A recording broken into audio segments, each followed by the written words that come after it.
Hey guys, another rant, but this time ranting about, self-harm, okay? So, I know a lot of people will self-harm for attention because they know they can get it, because people will think, oh, you know, that person's, suicidal or upset with something in their lives and we have to help them, or you can judge them and make fun of them for it, which I personally don't do. I usually just ignore it and keep going on when they just do it for attention. But there are some people out there who don't do it for attention, so if you know somebody who self-harms, you don't need to call them out on it and call them attention whore. It's hard to hide it. Sometimes they don't try to hide it. Sometimes they just want to be, you know, they do it as a coping mechanism, and they go out with them showing sometimes. I mean, I have scars on my wrist from a very long time ago, and they're never going to go away. And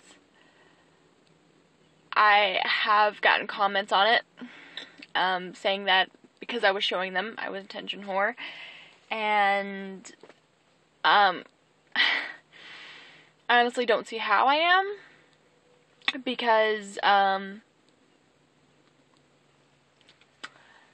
I am just me, and it was my way of coping back then, and it's still somewhat my way of coping now, but only if I get pushed that far. And now I usually just go work out or listen to music or something, but there are other options than self-harming, but still, when you see somebody with self-harm scars, don't comment on it, don't talk about it, don't do anything about it, and don't push people to self-harm either,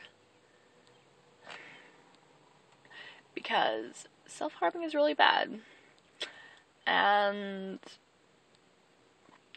I have almost cut too deep before, and I have the scar to prove it, and it's never going to go away. It's going to be on my body forever. And you have to think about the fact that when you get older, and you have kids, and you get, you know, this really nice guy that you like, and he doesn't understand the thought of cutting yourself, or he just thinks you're an attention whore, then what are you going to do? I mean, how are you going to feel about that?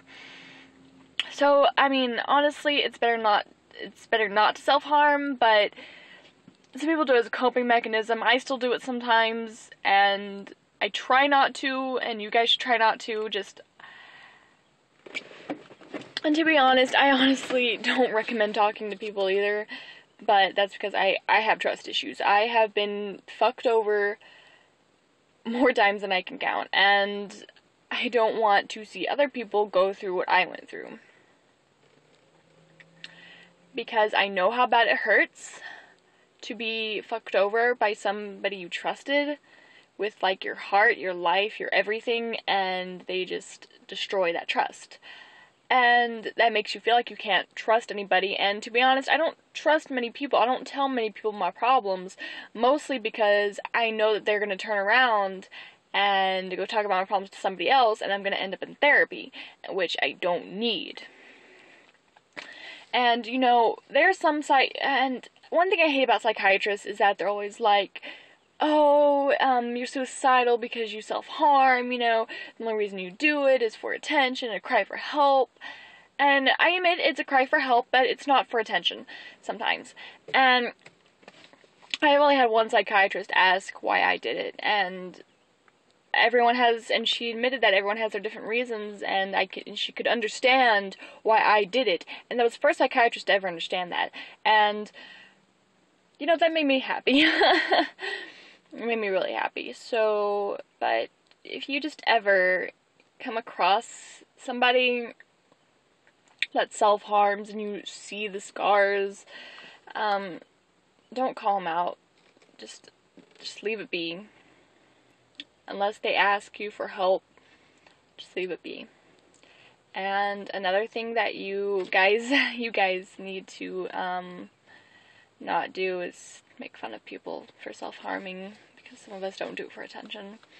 And even when you're just sitting with your other friends talking about self-harming and laughing about it and everything, there could be somebody in that group that secretly self-harms, and you just destroyed them more than they already were destroyed, and it's not right. So, rant finished. Peace, guys.